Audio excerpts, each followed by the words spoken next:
Hi, welcome to my new YouTube channel built by Ben. You've joined us on part 2 of the media wall, which we're doing behind us here. I hope you enjoy these videos. If you do, please like and subscribe. Thank you. So the next bit we're going to cut is the top rail. There's no point in putting a solid top on these things because we've got a worktop that's going to span across all 3 of the units anyway. That's going to tie them all together, it's going to lock them all in. The only point of putting a solid top on these things is in case someone is going to go inside the cupboard, get their head right in and have a look up. But as I say, no real point of it. All we're using this top rail for is a bit of strength and just to keep it all square whilst we're fitting it. So these top rails, we only want them to be 150mm wide, and then the 1030 that we spoke about before. We're cutting about this shape out of this part here. This is just one of the end pieces off of the sheet we were cutting from. Obviously try and use as much of your spare as you can. So out of these small bits you need to cut all of these small bits. It's all about optimising the sheets, getting as much as you can out of them, because otherwise the project ends up costing a fortune. We're going to get on and cut them top ones.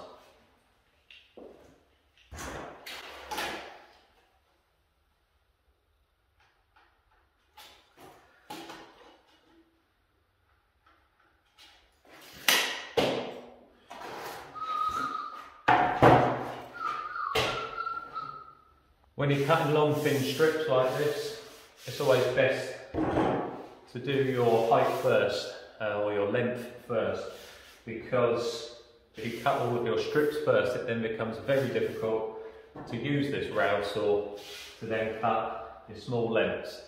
Unless you want to get a chop saw out. I haven't got mine out today, I don't plan on getting it out today, so we're going to do it this way. The rail will sit on that length nicely. I can cut that first, then I can cut all of my long strips.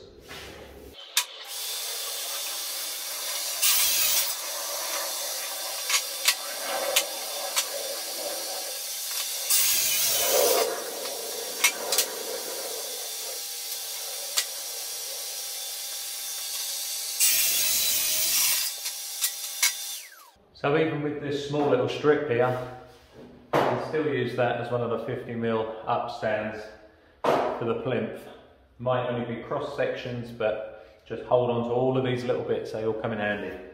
So we managed to get 2 of these top rails out of the leftovers from that first sheet that we were cutting.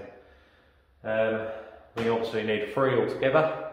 When we cut some of the other sheets, we'll see what we've got left on them, and then we'll start getting some more of the components together. But if you just cut them as you go, then you're not lifting bits off, putting new bits on, lifting bits off.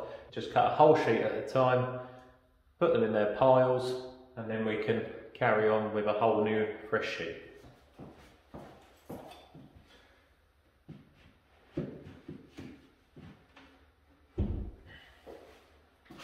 So we're just going to bench a fresh sheet now, start marking out for some of the bottoms and the backs. We've only got 1 back over there at the moment, 2 tops and all 6 sides, so we've got to get busy and cut the rest.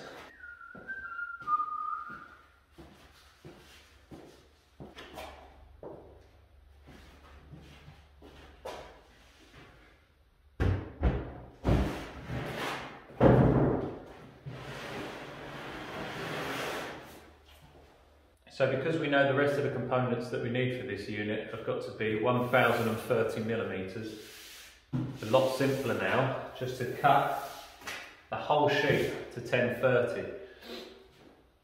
2 things that does for you is it gives you a bigger, longer, more useful strip to use as an offcut. Even if you don't use it on this project, it comes more in handy than lots of little bits. Another thing that does for you is less cuts, because usually you'd cut 1 for here, 1 for the top, 1 for here, 1 for the top, whereas this one you cut 1 that does all the tops in once, and then all you've got is the widths to cut. So nice little tip there. To achieve that long cut, I've got to join my 2 tracks together and run the saw all the way down.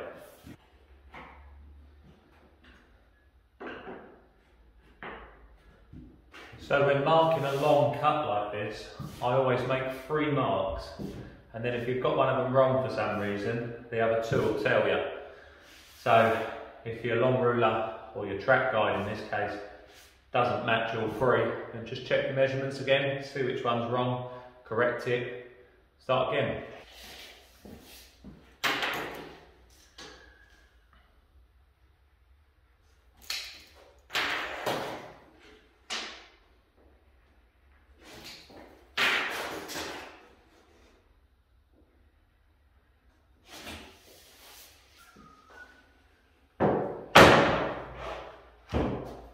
So I've got that along there, I can see all three of the marks, we're ready to cut. Okay, so we know that the back pieces are 538 by 1030, so we'll mark out 2 more 538s, and that's all of the backs cut for all 3 units, and then we'll jump onto the bottoms.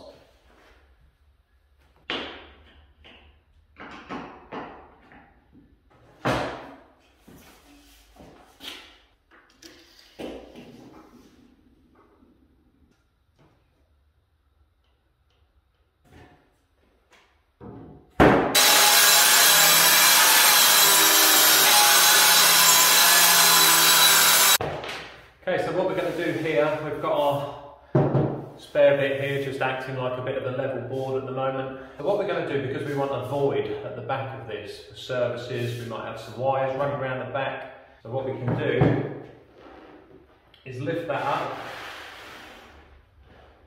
slide down under there. Same again this side.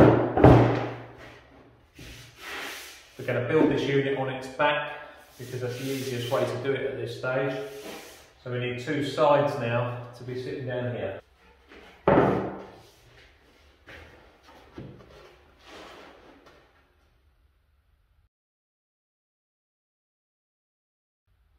Okay, so I've just got a countersink drill bit attached to my drill here.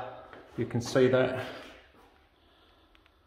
All that does is drill a hole and do the countersink at the same time. So, very handy bit of kit. So we're just going to go through .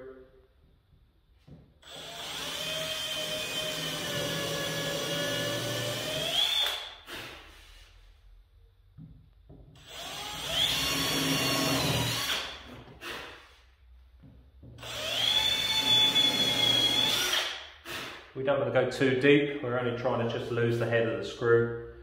The screw will actually pull through a little bit as well. I find sometimes if you go too deep, by the time the screws pull through as well, you're almost halfway through the material and you're actually losing a lot of the strength by doing that. So just pull them in a little bit, almost go just under flush, so that it just allows for about 2 or 3 mil of filler on top. So the screws I'll be using for this project are the Spax 3.5 by 50, sold as an MDF screw. So try these things out, see what they're like. You can see there, if it'll focus.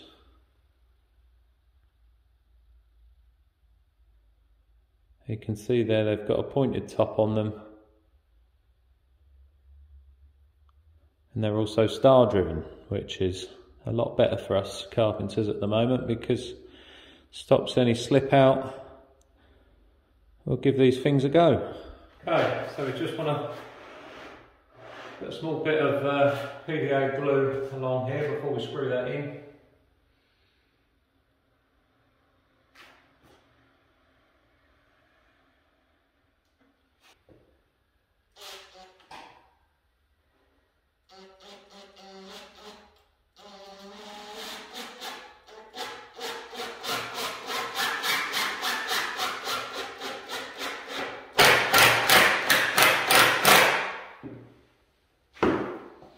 So you can see there, got a lovely clean joint. We'll just continue the process until we've got the 2 sides on and stand it up like a unit.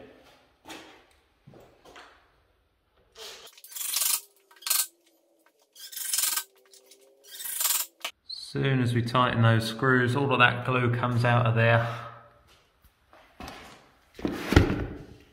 got a lovely tight joint. And some very tidy screw holes.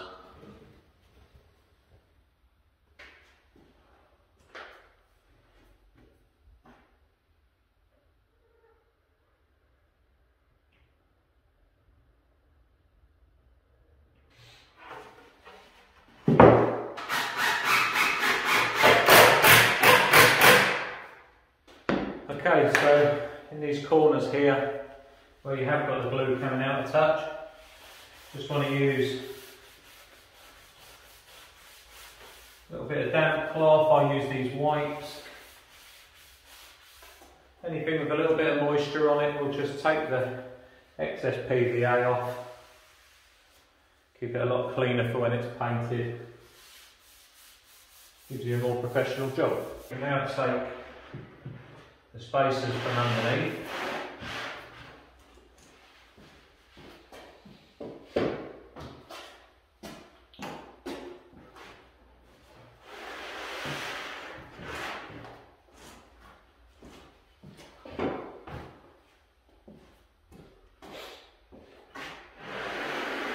We're actually going to flip this onto what I've assigned as the top.